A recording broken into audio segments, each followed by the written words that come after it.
All right, so we have our drawing. Based on our drawing, we've been able to determine the shape. The next thing we want to talk about is what's called the polarity of the molecules, right? We have ionic, we have covalent, we have polar and nonpolar covalent, and we have metallic. Well, when we expand that out to the molecule, it helps us in our understanding of how these things really behave, right? We look at the fact that oil and water don't mix, right? Maybe you've heard of that before. Well, why?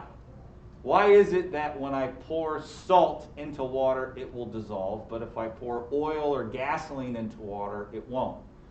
Why is it that some things will dissolve in one thing but not in another? What is it about these molecules that makes that happen? This is where polarity comes into play. This is where geometry comes into play. Understanding what these molecules look like. At the heart of it is this term called electronegativity. You want to know this term. Electronegativity is basically the pull an atom has for the electrons it shares with another atom in a bond. Atoms want electrons.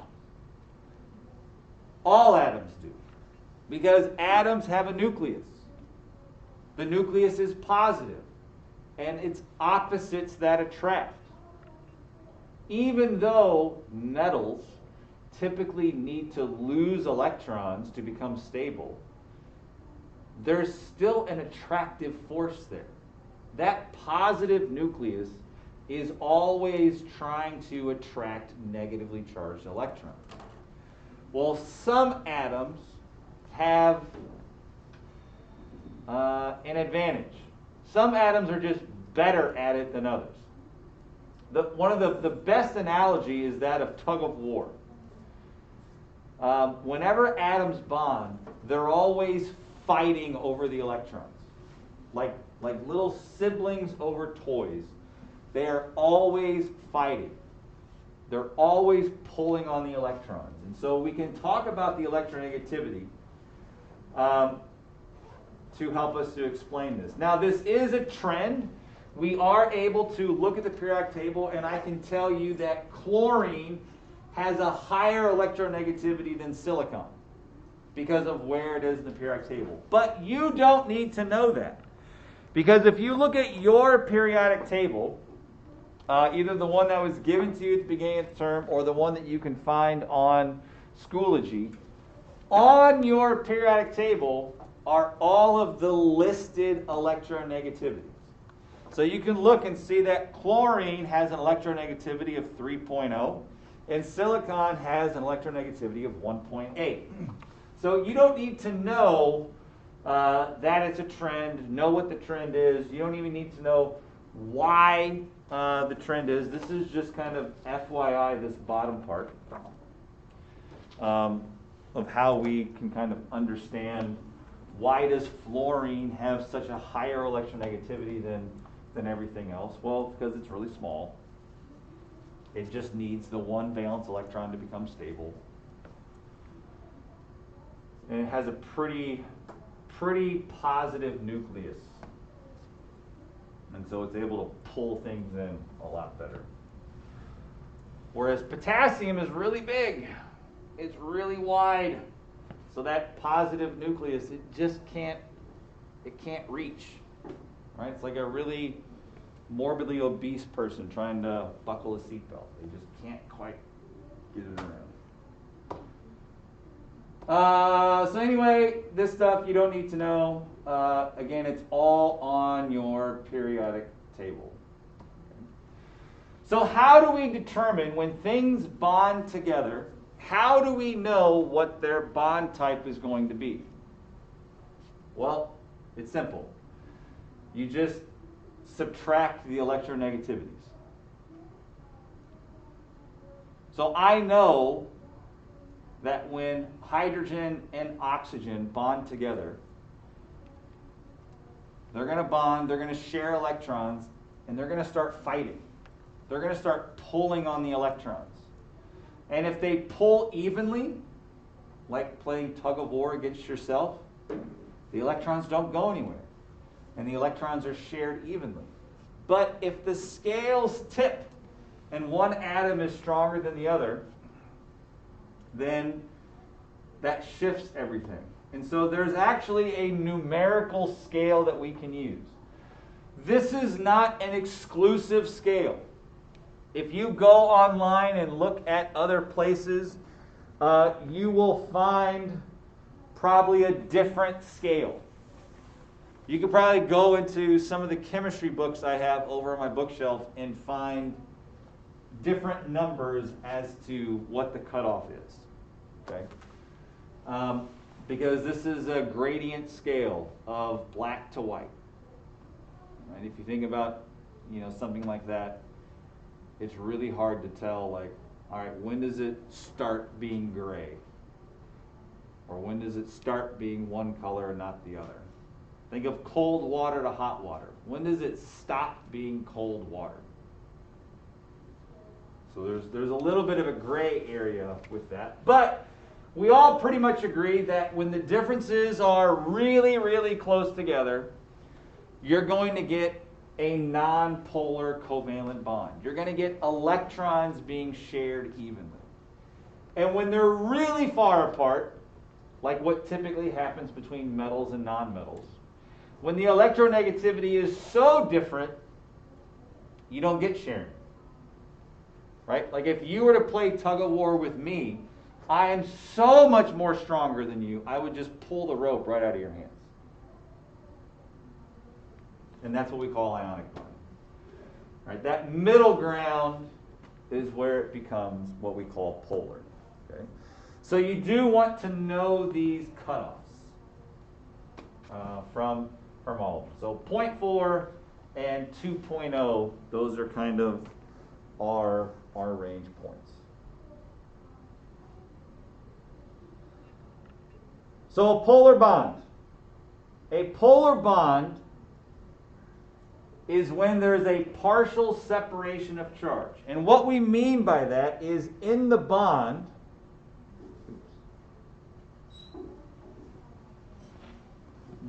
because one atom is pulling the electrons more to itself, it starts to become a little bit negative. The electrons are spending a little bit more time closer to one atom than the other, so it becomes a little bit negative. And the other atom, because it's the electron that it came to the table with, is getting taken away, kind of. So it starts to become positive. And so what you get in this bond is you get a positive side and you get a negative side. Like poles on a magnet, a north pole and a south pole. That's why we call it a polar bond, because there's poles to it. And anytime you have opposite charges, you have attraction. You have magnetic attraction. So that's kind of how we come up with the name of polar bond, is because of this shifting of electrons, this tug of war, you start to develop tiny little poles on the bond. Okay, so that's what it means to be a polar bond. So how do we show it? Well, we have little symbols that we use. So this is the lowercase Greek letter delta with a plus sign or with a negative sign. So that means a partial positive.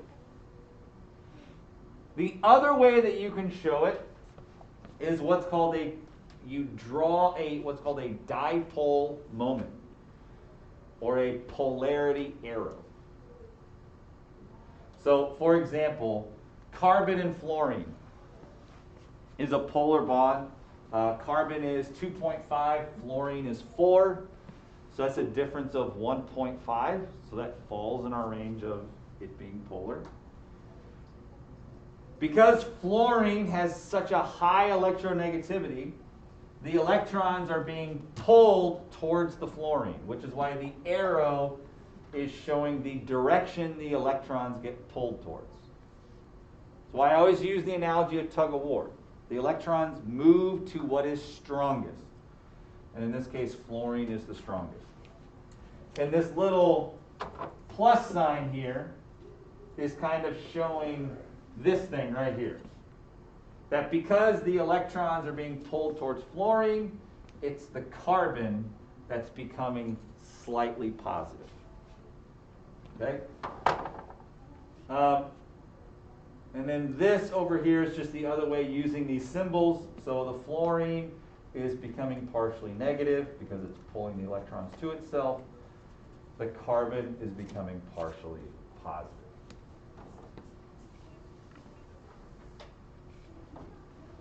So there's two ways that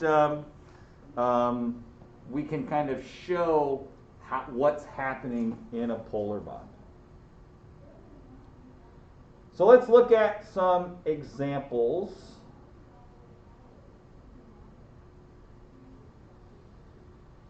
So the way you would do this, and this is what you would be given on the test. So I would ask, this bond, is this carbon-hydrogen bond, is it polar or nonpolar? So what you would do is you would look at your periodic table and look up the electronegativity values. So you would find carbon, which is 2.5. You would find hydrogen, which is 2.1. You would subtract them. You get 0.4. And then based on our scale, that's what we call a nonpolar bond. For oxygen and chlorine, is this bond polar or nonpolar? Well, you look at your periodic table. Oxygen is 3.5. Oxygen is 3.5. Chlorine is 3.0. So that would be a difference of 0.5. So that's polar. And then on the test, if the bond is polar, you would need to draw in the polarity. Now here I'm asking you to do an arrow, but if you wanted to do the little symbols, that would be fine too. So the question would be, well, which way are the electrons getting pulled? And they always get pulled to whatever is the strongest. So 3.5 is bigger than 3, so they're going to get pulled towards the oxygen. So that's what your arrow would look like.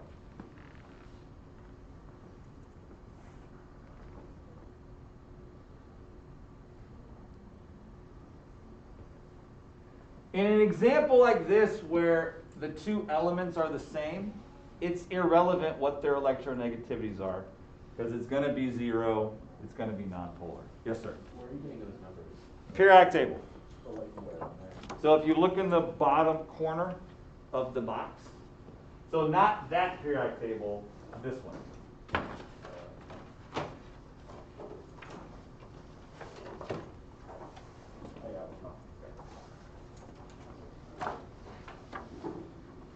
Yeah, so a regular periodic table probably won't have these values on it.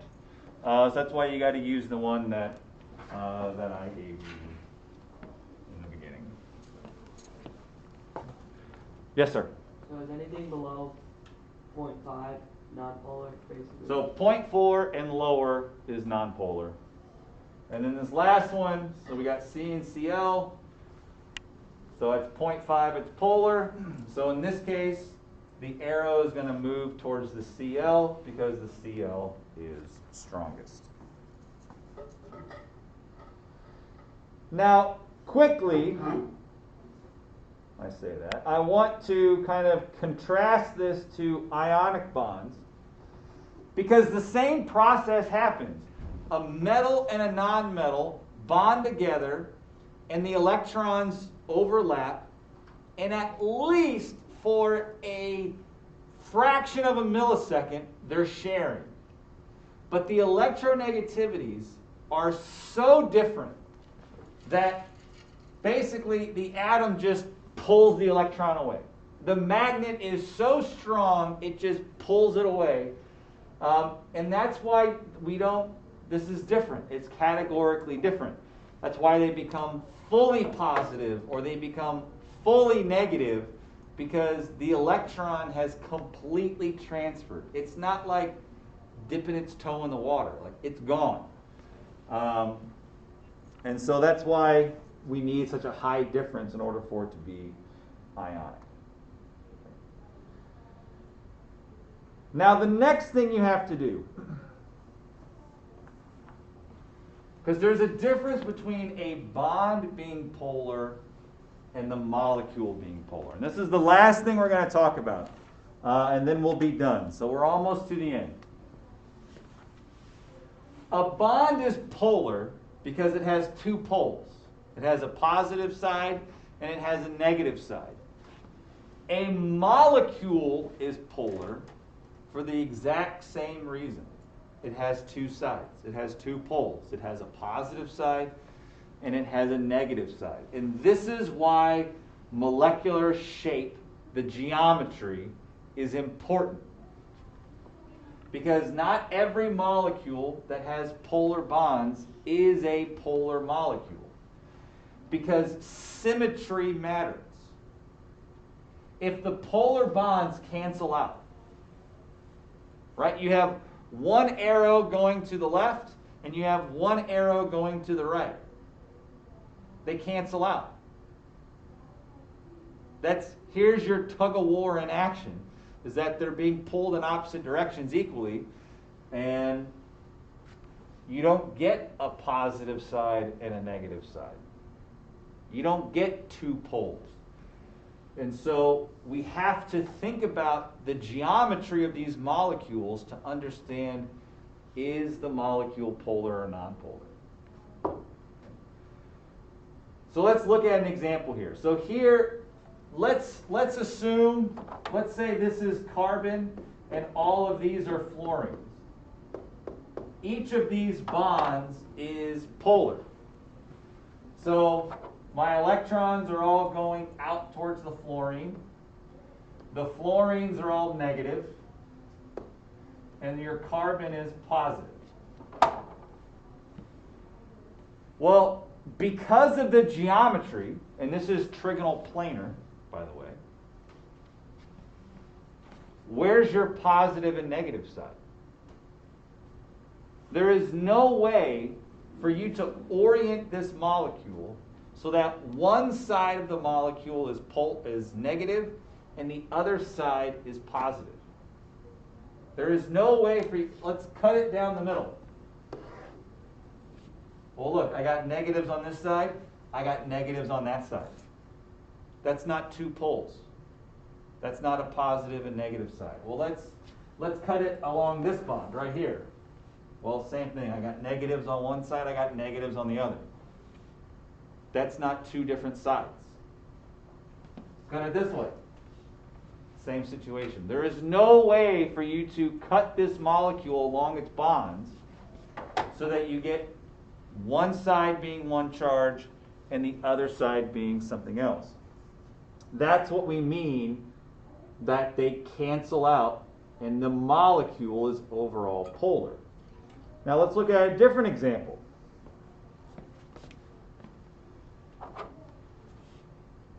So here I have arrows going another way. Let's say this is oxygen and these are hydrogen. So my hydrogen is positive, my oxygen is negative, my electrons are going up this way. Do you see how there's a two-sidedness to this now? How the top of this molecule is negative and the bottom of the molecule is positive? It has two poles. It has a positive side and it has a negative side. So this would be a polar molecule. This would have a dipole. This would have two poles. And so this goes back to why the geometry is so important. Because how these things are shaped can affect how the molecules interact.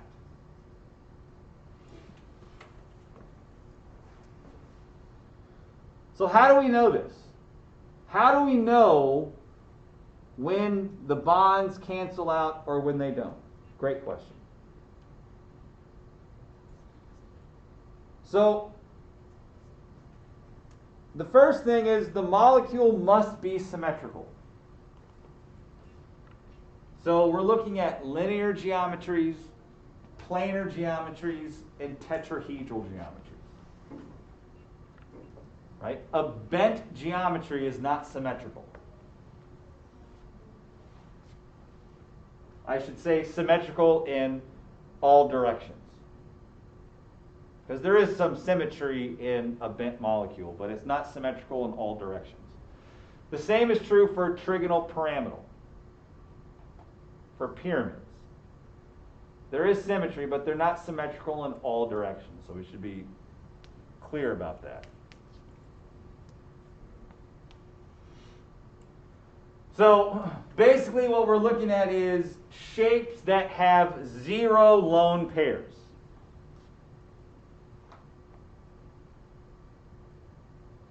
So that is stipulation number 1. You got to be one of these geometries. And then the second stipulation is the central atom must have the same atoms bonded to it. So when you look at the central atom, all the other atoms around it are the same. If those two things are met 99 times out of 100, just giving myself a little leeway here, the dipoles are going to cancel. The polar bonds are going to cancel, and it's going to be a nonpolar molecule. So let's look at an example where we have that lone pair. So here we have nitrogen tribromide. So the nitrogen is in the middle. So my nitrogen is here, and my bromine is here. And all of the bonds are nonpolar. So there's no arrow. All of these electrons are being shared evenly. Normally, we would say this is a nonpolar. How can you be a polar molecule if all the bonds are nonpolar? How do you get a positive and a negative side if all the electrons are being shared evenly? Well, it's because of that lone pair. What's the charge of electrons? What's the charge of an electron? I don't have my chat open, so I can't rely on people at home. This isn't a trick question. Are electrons positive or negative? Negative, thank you. Whew. I have a heart attack. They're negative. Electrons carry a -1 charge. Look at this. You got this giant lobe of negative electrons just floating at the top of the molecule. That creates a dipole. That creates a two-sidedness to this molecule. It creates a negatively charged top and at minimum a very small, maybe negligible positive charge at the bottom. So that lone pair matters. I won't spend too much time on this slide. I'll encourage you to either go to the slides that are in Schoology or pause the video to come back to this if you need to write it down. But it's just a little flow chart so that you can kind of decide whether or not the molecule is polar or non-polar. Okay. And then I'll just go through these examples real quick. We don't need to go through any more examples because you're going to be doing plenty of examples in the homework.